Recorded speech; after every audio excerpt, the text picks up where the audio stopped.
Seyid Cəmaləddin Əsədabadinin tərcümeyi halında qeyd olunur ki, Nasirəddin Şah Tehranda güllələndikdən sonra Osmanlı Sultanı Seyid Cəmaləddin'dən ehtiyat edərək onu aradan götürmək qərarına gəldi. Seyidin diş ağrısı olduğu bir gecə Sultanın əmri ilə həkim ona zəhər verdi. Zəhərin təsiri olmadıqda ona yağlı bozbaş verildi. Seyid bu səbəbdən dünyasını dəyişdi.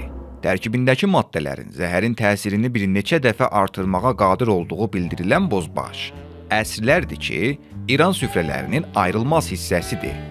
Seyid Cəmaləddini şəhid edən yemək bugün yediyimiz bozbaş olmasa da, eyni adı daşıyır və tərkibindəki ət, noxud və soğan bugünkü ilə oxşardır. Sadəcə bəzi əlavələr və ədviyyatlarla fərqlənir.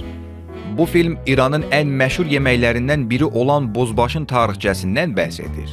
Zaman keçdikcə yeməklər tarixi dəyişikliklərin gözcüsünə çevrilir. Keçmişin həyat tərzini, iqtisadi və sosial vəziyyətini əks etdirən bir göstərici. Bozbaş isə nə varlılara, nə də kasıblara məxsus olmuş. Hər kəsin yeməyi sayılmışdı. İranda bozbaş bişirmə ənənəsi əsrlər öncəyə gedib çıxır. Tarixi sənədlər göstərir ki, hətta İslamdan əvvəlki dövrlərdə də ət və müxtəlif bitkilərlə yeməklər hazırlanırdı. Bugün pomidor və biber kimi maddələrin tərkibdə daxil edilməsi nəticəsində qədim bozbaşlardan fərqli olsa da, müasir zövqlərə uyğunlaşmış forması mövcuddur. Başqa bir sənəd Monqol dövrünə aiddir. Həmin dövrün tanınmış tarixçələrindən Minorski öz əsərində yazır ki, Monqol sərkərdələri keçi ətini böyük qazanlarda tərəvəzlə bişirib, əzir və bu yeməyə bozbaş deyirdilər. Görünür, Abquşt bozbaş deyilən ifadə həmin yeməklə bağlıdır. Yalnız zamanla bir qədər dəyişilmişdi. Səfəvilər dövründə bu Monqol yeməyinə noxud kimi paxlalılar əlavə edilərək, yeməyin forması dəyişdirildi. Bu dövrün mətbəxindən bizə gəlib çatan Karname adlı kitab isə İran tarixində sırf yeməklərin hazırlanmasına həsr olunmuş ilk kulinariya kitabıdır.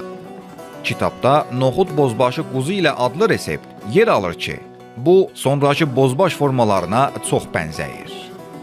Bozbaşın hazırlanma təlimatında turşuya birbaşa işarə edilməsə də, ədviyyatların bol istifadəsi həmin dövrün mətbəxinin xarakterik cəhətlərindən biri olub. İspaniya kralının Şah Abbasın sarayındakı səfiri xatirələrində yazır ki, sarayda onlara çox ədviyyatlı və acı bozbaş təqdim olunub. Məşhur zərgər taciri Tavernier də Səfəvilər dövründə İrana səfəri zamanı bozbaşdan bəhs edərək qeyd edir ki, bu yemək olduqca yağlı idi. Həmin bişirmək usulu bugün artıq unudulsa da, tarixi yaddaşımızda yaşamaqda davam edir və müasir bozbaşla oxşar dadlara malikdir. Növbəti resept Qacarlar dövrünün əvvəllərinə Təzkirətil Ətimə kitabına aiddir. Bu kitabda yer alan sadə bozbaş resepti bu yeməyin ən yaxşı növlərindən biri sayılır. Yemək yaşlı və kök erkək qoyunun ətindən hazırlanır. Ət tikələrə doğranaraq, soyulmuş soğanlarla birlikdə uyğun miqdarda suya əlavə olunur və mis, saxsı və ya şüşə qablarda yüksək temperaturda qaynadılır. Ətin kəfi götürüldükdən sonra ocağın istiliyi azaldılır, qapaq möhkəm bağlanır və suyun miqdarına diqqət yetirilir. Bu bozbaş Səfəvi dövrünə aid bozbaşdan daha sadədir və tərkibində daha az ərzaq istifadə olunur. Görünür ki, bu sadələşmə Zəndiyə sülaləsinin süqutundan sonra ölkədə baş verən azlıqla əlaqədardır. Qacarlar dövründə İranda iki böyük aclıq baş vermişdi. Biri əsrin əvvəlində, digəri isə sonunda. 1909-cu il həmin aclıqların birincisinin başlandığı il idi. Rüstəmət Təvarixdə yazılana görə bu aclıq nəticəsində əhalinin 1/3 acından həlak olmuş, sağ qalanlar isə yeni əsrə davam edə bilmişdilər. Bu dövrdə bozbaş sadə tərkiblə bişirilsə də, xalq tərəfindən qorunaraq növbəti dövrlərə çatdırılmışdı. Fətəli Şah dövründə aclıq tədricən aradan qalxdı və bunu bozbaşın tərkibindəki dəyişikliklərdən görmək mümkündür. Fətəli Şahın oğlu və nəvəsi Nadir Mirzə saray mətbəxində bozbaşın necə hazırlandığını təsvir edirlər. Bu iki şahzadə aşpazlığa o qədər maraqlı idilər ki, boş vaxtlarında yemək kitabları yazmışlar. Onların təlimatında qeyd olunur. Əvvəlcə ət qazana və ya saxsı qaba su əlavə etmədən qoyulur.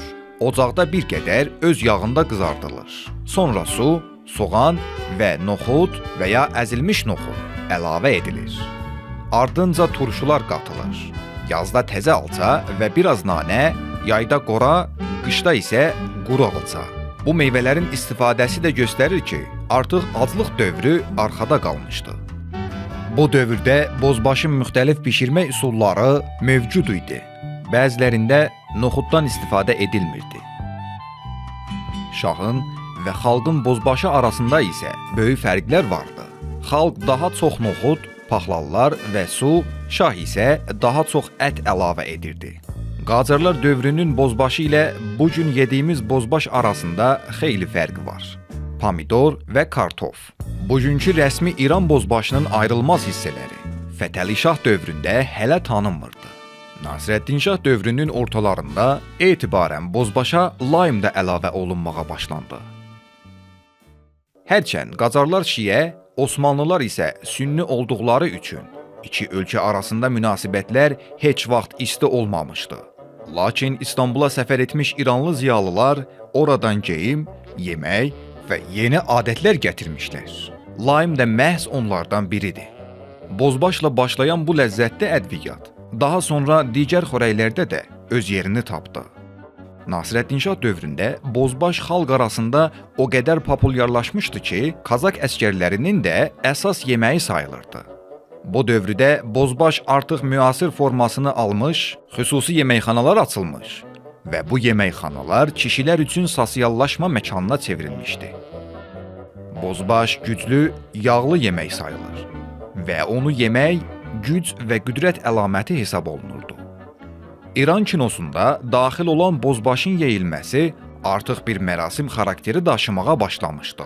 Adi insanlar qədər varlılar və hətta Pəhləvi sarayında da sevilən bu yemək bu gün bizə fərqli tərkiblə çatmışdı.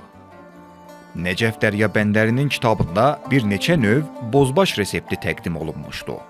Bu reseptlərdən ən rəsmi və geniş yayılmışı İran restoranlarında təqdim olunan bozbaşdı. Onun populyarlığının səbəbi isə pomidorun parlaq rəngi və kartofun həcmi ilə bağlıdır. Yemək hazırlanarkən əvvəlcə ət, soğan və paxlalılar bişirilir. Bişirməyin ikinci saatında pomidor pastası, az miqdarda sarı kök, duz və istiyodla ət suyunda həll olunur və qazana əlavə edilir. Dəryabəndərinin öz kitabında bu gün İran mətbəxində yayılan 20-dən çox fərqli bozbaş növünün reseptini təqdim edir. Bununla belə, hər evdə qadınlar bozbaşı analarından öyrəndikləri üsulla bişirirlər. Bozbaş, badımcanlı düyü, müxtəlif rəng və tərkibdə ətlər ilə birlikdə hələ də mətbəximizdə yaşamaqdadır.